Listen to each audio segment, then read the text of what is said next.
नमस्कार सर्वांना, सीमाज रेसिपीमध्ये आपल्या सर्वांचं स्वागत आहे।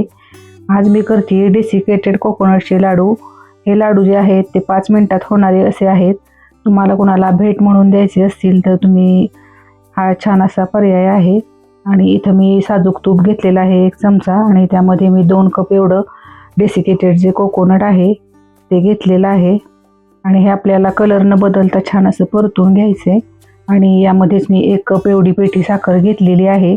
पिठी साखरेचं प्रमाण तुम्ही कमी जास्तही करू शकता। आणि हे मिश्रण छान आपल्याला परतवून घ्यायचे। आणि हे मिश्रण परतत असतानाच यामध्ये मी 1 कप एवढं दूध घातलेलं आहे। आणि हे आपल्याला छान असं मिक्स करून घ्यायचे। आणि हे अगदी 5 ते 10 मिनिटात होणारे असे हे लाडू आहेत आणि फार छान चवीला लागतात। आणि हे मिश्रण आहे ते आपल्याला परतत राहायचे, कारण खाली ते लागलं तर त्याचा जो कलर आहे तो बदलू शकतो। आणि इथेच मी यामध्ये 1 कप एवढी मिल्क पावडर आहे ती घेतलेली आहे। आणि मिल्क पावडर सुद्धा आपल्याला यामध्ये छान मिक्स करून घ्यायची आहे। जेव्हा तुम्ही ओल्या खोबऱ्याचे जेव्हा लाडू किंवा आपण बर्फी बनवतो त्याला फार असा वेळ लागतो, त्यापेक्षा हा पर्याय आपला फार छान असा आहे। अधिक कमी वेळात आपले हे लाडू बनवून तयार होतात। आता हे मिश्रण आहे ते आपल्याला छान एकजीव होईपर्यंत आपल्याला परतवून घ्यायचं आहे। आपण जशी ओल्या खोबऱ्याची जशी बर्फी बनवतो तशीच याची चव लागते आणि आपले श्रमही यामुळे वाचतात।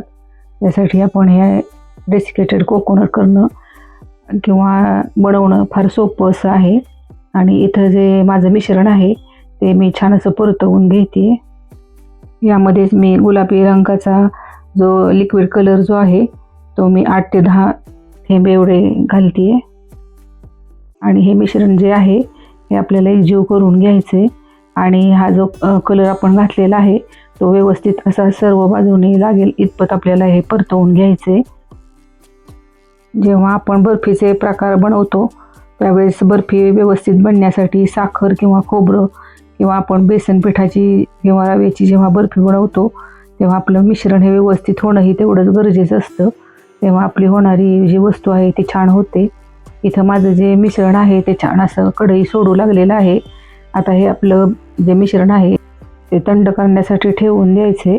आणि थंड झाल्यानंतर आपण याचे छान असे छोटे छोटे लाडू वळून घेणार आहोत। यामध्येच तुम्ही 2 कलरचे फूड कलर वापरून हे लाडू बनवू शकता। तर हे लाडू दिसायलाही तेवढे छान दिसतात आणि चवीलाही अप्रतिम असे लागतात। आणि हे मिश्रण मी आता थंड करून घेते। या प्रकारचे असे लाडू बनवण्यापेक्षा जर तुम्ही यामध्ये सुकामेवाही घालू शकता आणि हे लाडू बनवू शकता। आणि हे जे मिश्रण आहे ते आपल्याला थंड करून घ्यायचं आहे, म्हणजे छान असे आपले लाडू तयार होतील। आणि इथं मी माझं मिश्रण जे आहे ते छान थंड झालेलं आहे आणि आपण हे आपल्याला एकजीव करून असं घ्यायचं आहे। आणि हाताने आपल्याला ते नंतर लाडू वळवून घ्यायचे आहेत। एवढ्या मिश्रणाचे साधारणपणे 15 ते 16 एवढे लाडू तयार होतात। हे कोणत्याही सणाला किंवा तुम्हाला कोणाला भेट म्हणून द्यायचे असतील तरी तुम्ही हे लाडू बनवू शकता। दिसायला फार छान असे दिसणारे हे डेसिकेटेड कोकोनटचे लाडू माझे तयार झाला 1 लाडू। आणि तो डेसिकेटेड कोकोनटमध्ये आपल्याला वळवून घ्यायचा आहे, म्हणजे जे कोकोनटचा जो चूर आहे तो छान असा लाडूला लागेल। आता माझा इथं 1 लाडू बनवून झालेला आहे। अशाच रीतीने मी सर्व लाडू बनवून घेतलेले आहेत। आणि पाहू शकता तुम्ही फार छान असे लाडू झालेले आहेत। या मिश्रणामध्ये 15 ते आपले 16 लाडू बनले जातात। दिसायला छान दिसणारा आणि चवीलाही अप्रतिम लागणारा असा हा लाडू। तुम्हाला जर रेसिपी आवडली असेल तर चॅनलला सबस्क्राईब करा, लाईक करा, शेअर करा आणि कमेंटही करा। थँक्स।